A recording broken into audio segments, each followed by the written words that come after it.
1982년 4월 26일 밤, 경남 의령의 작은 마을들은 평소보다 늦게까지 불이 켜져 있었습니다. 반상회가 있던 날이었기 때문입니다. 사람들은 삼삼오오 모여 이웃들과 이야기를 나누고 있었습니다. 아이들은 졸린 눈으로 어른들 곁에 기대 있습니다. 누군가는 막걸리를 마시며 웃고 있고, 누군가는 내일 새벽 논에 나갈 이야기를 하고 있습니다. 그리고 그 시간, 한 남자가 총을 들고 천천히 마을 안으로 들어오기 시작합니다. 사람들은 아직 아무것도 모릅니다. 그저 경찰이 지나가는 줄만 압니다. 그리고 잠시 뒤, 멀리서 처음 총성이 들려옵니다. 탕. 사람들은 처음엔 그게 진짜 총소리라고 생각하지 못합니다. 하지만 잠시 뒤, 또 다른 총성이 들려옵니다. 한 발, 또 한 발. 그날 밤, 대한민국의 작은 마을 네 곳은 지옥이 되어버립니다. 그리고 대한민국은 끝내 당시 전 세계 역사상 최단시간 최다살인이라는 수치스러운 기록을 남기고 맙니다.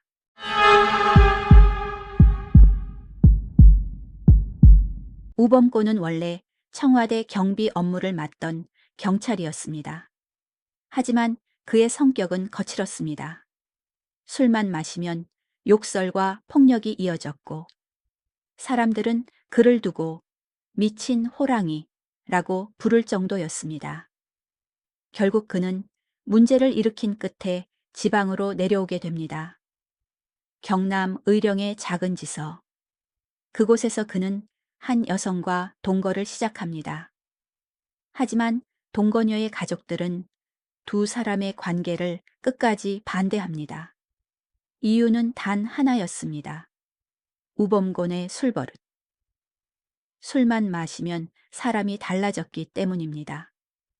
게다가 우범곤은 결혼식조차 제대로 올리지 못한 채 동거녀의 집에서 함께 생활하고 있었습니다. 가난했던 현실, 처가살이를 해야 하는 상황, 그리고 경찰이지만 인정받지 못한다는 열등감까지 그의 안에는 점점 분노가 쌓여가고 있었습니다. 1982년 4월 26일 우범고는 점심을 먹고 집안에 누워 잠을 자고 있었습니다. 그리고 그의 몸 위로 파리 한 마리가 내려앉습니다. 동거녀는 아무 생각 없이 손바닥으로 그의 가슴을 탁 쳐 파리를 잡아봅니다. 정말 별것 아닌 순간입니다. 하지만 우범고는 갑자기 화를 내기 시작합니다. 처음엔 말다툼. 하지만 분위기는 빠르게 험악해집니다. 화를 식히지 못한 채 우범고는 지서로 향합니다. 그리고 몇 시간 뒤 술에 취한 채 다시 집으로 돌아옵니다. 집 안에서는 다시 고성이 터져 나옵니다. 잠시 뒤 동거녀는 코피를 흘릴 정도로 폭행당합니다. 말리기 위해 뛰어든 친척 언니까지 무차별적으로 뺨을 맞기 시작합니다. 집안은 순식간에 아수라장이 됩니다. 시끄러운 소리에 동네 사람들이 하나둘 모여들기 시작합니다. 사람들은 동거녀를 감싸기 시작하고 우범고는 싸늘한 표정으로 천천히 집 밖으로 걸어나갑니다. 아무도 몰랐습니다. 그가 다시 돌아올 때는 총을 들고 있을 거라는 걸. 우범고는 다시 지서로 향합니다. 그곳에서 방위병들과 함께 계속 술을 마시기 시작합니다. 하지만 얼마 지나지 않아 동거녀의 남동생이 지서 안으로 들어옵니다. 그리고 우범곤을 향해 소리칩니다. 경찰이면 다냐. 순간 우범곤의 표정이 바뀌기 시작합니다. 그는 천천히 카빈총을 집어듭니다. 방위병들이 놀라 급히 그를 말리려 달려듭니다. 하지만 우범곤은 총을 발사하며 사람들을 내쫓아버립니다. 지서안은 순식간에 공포에 휩싸입니다. 그리고 잠시 뒤 우범고는 예비군 무기고로 향합니다. M2 카빈 2자루, 실탄 144발, 수류탄 7개. 그는 다량의 무기를 챙긴 채 천천히 밖으로 걸어 나옵니다. 그리고 그 순간부터 의령의 밤은 완전히 달라지기 시작합니다.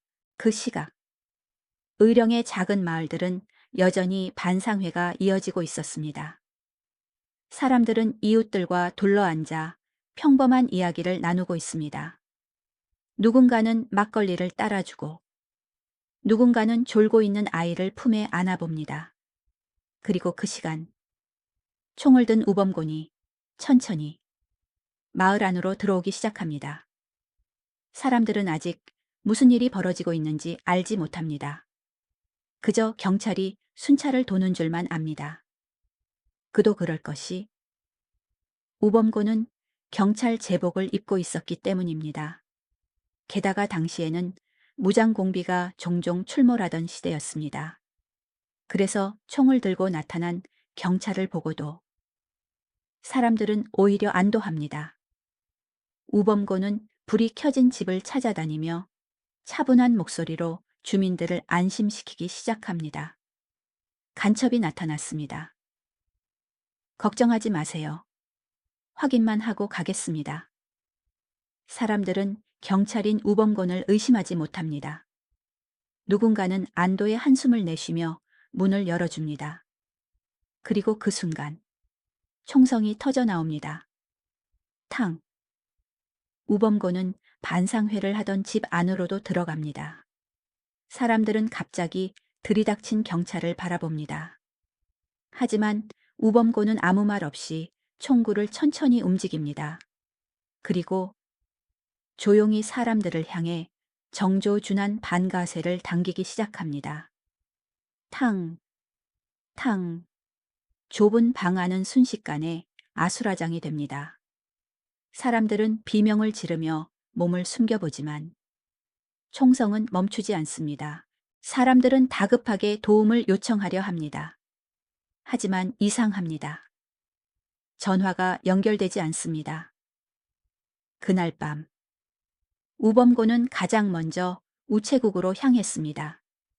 그리고 집체 전화 교환원을 살해한 뒤 마을의 통신을 끊어버립니다.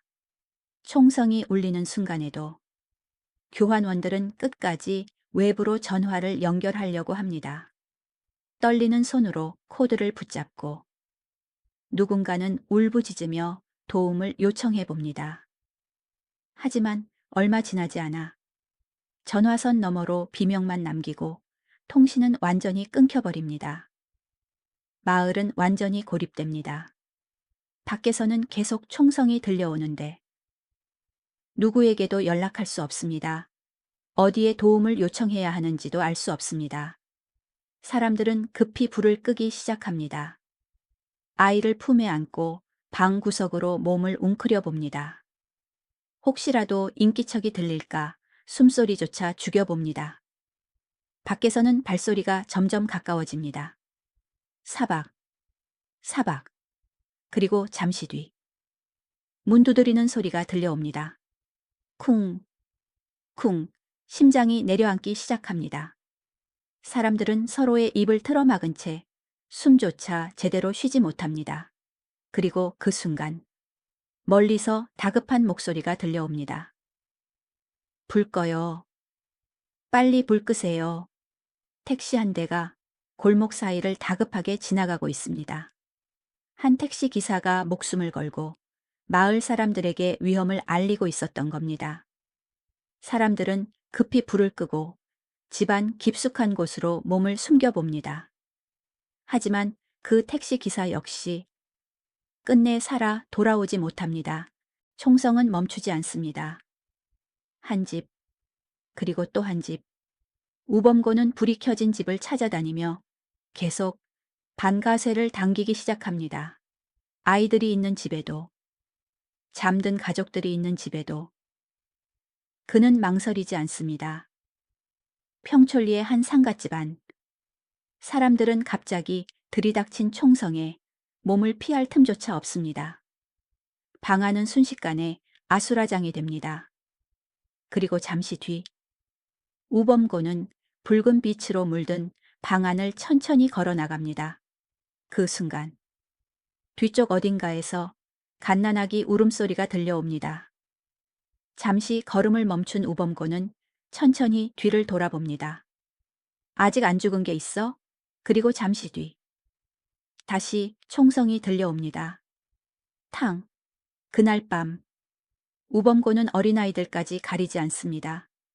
생후 1개월 된 갓난아기부터 10살도 채 되지 않은 아이들까지 작은 마을은 점점 울음소리조차 사라져가기 시작합니다.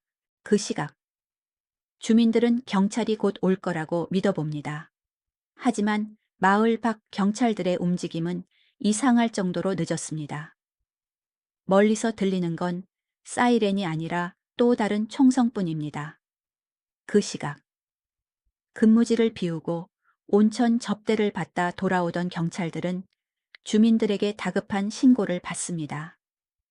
사람들이 죽고 있습니다. 빨리 좀 와주이소. 하지만 그들은 처음엔 그 말을 대수롭지 않게 넘겨버립니다.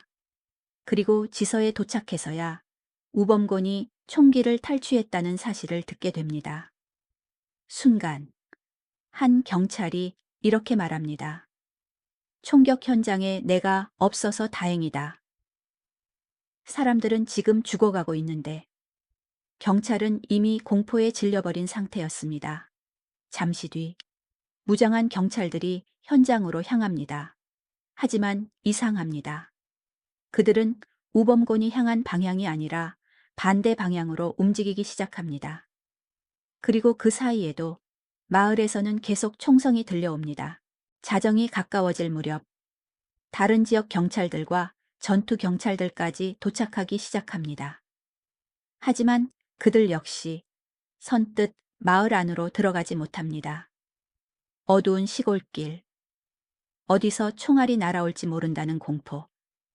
결국 일부 경찰들은 마을 초입, 다리 밑으로 몸을 숨겨버립니다. 누군가는 떨리는 목소리로 말합니다. 저건 M16 소리다. 우리 총으로는 안 된다. 하지만 실제 우범곤이 사용한 총기는 같은 카빈 총이었습니다. 오히려 우범곤 쪽이 더 불리한 상황이었습니다. 그럼에도 경찰들은 끝내 마을 안으로 들어가지 못합니다. 그 시각 새벽 2시 주민 2명이 목숨을 걸고 산길을 넘어 달려옵니다. 숨이 넘어갈 듯 헐떡이며 경찰들에게 매달립니다. 빨리 좀 와주이소. 사람들이 계속 죽고 있습니다. 하지만 돌아온 건 출동 준비가 아니었습니다. 지금은 너무 어두워서 안 된다. 사람들은 믿을 수가 없습니다. 마을에서는 아직도 총성이 들려오고 있는데, 아이들이 숨어 떨고 있는데, 경찰은 끝내 움직이지 않습니다. 그리고 그 긴 시간 동안 경찰이 쏜 총알은 단 한 발도 없었습니다. 새벽 4시가 가까워져서야 멀리 마산과 진주에서 출동한 기동대가 도착하기 시작합니다. 하지만 이미 너무 늦어버린 뒤였습니다. 우범고는 한 민가 안으로 들어갑니다. 그리고 일가족을 인질로 잡습니다. 사람들은 숨조차 제대로 쉬지 못한 채 새벽이 밝아오기만 기다리고 있습니다. 하지만 그 순간 집안에서 우범곤이 수류탄을 꺼내듭니다. 그리고 수류탄 3발을 한꺼번에 터뜨립니다. 엄청난 폭발음과 함께 집안이 무너져 내립니다. 1982년 4월 27일 새벽 5시 30분 우범곤의 긴 밤은 그렇게 끝이 납니다. 하지만 마을 사람들에게는 그날의 공포가 끝나지 않았습니다. 날이 밝아오기 시작합니다. 하지만 마을은 여전히 조용합니다. 아니, 너무 조용합니다. 사람들은 조심스럽게 문을 열고 밖으로 나와 봅니다. 어젯밤까지 웃음소리가 들리던 골목, 평소처럼 인사를 나누던 이웃집, 반상회를 하며 늦게까지 불이 켜져 있던 집들. 하지만 그날 아침, 마을은 완전히 달라져 있었습니다. 한 집에서 곡소리가 들려오면 잠시 뒤 또 다른 집에서도 울음소리가 터져 나옵니다. 그리고 또 다른 집, 의령의 작은 마을들은 친척과 가족들이 함께 살아가던 집성촌이 많았습니다. 그래서 그날 밤, 어떤 집은 가족 전체를 잃었습니다. 어떤 아이는 부모를 잃었고, 어떤 사람은 자기 일가 중 혼자만 살아남았습니다. 그날 밤 목숨을 잃은 사람들 중에는 20살도 되지 못한 아이들이 많았습니다. 생후 1개월 된 갓난아기부터 10살도 되지 못한 어린아이들까지 작은 마을은 하룻밤 사이 완전히 무너져 내립니다. 그리고 사람들은 계속 묻습니다. 왜 아무도 마을을 지켜주지 않았는지, 왜 그렇게 긴 시간 동안 총성은 멈추지 않았는지, 왜 사람들은 고립된 채 그 밤을 견뎌야 했는지. 그날 이후 의령의 어느 마을에서는 지금도 4월 26일과 27일이 되면 조용히 제사를 준비합니다. 한 집에서 향 냄새가 올라오고 잠시 뒤 또 다른 집에서도 곡소리가 이어집니다. 2025년 4월, 사건이 벌어진 지 43년 만에 경남경찰청장은 처음으로 유가족들 앞에 고개를 숙입니다. 더 늦기 전에 사죄드립니다. 하지만 어떤 사람들에게는 43년이라는 시간조차 너무 늦어버린 사과였을지도 모릅니다.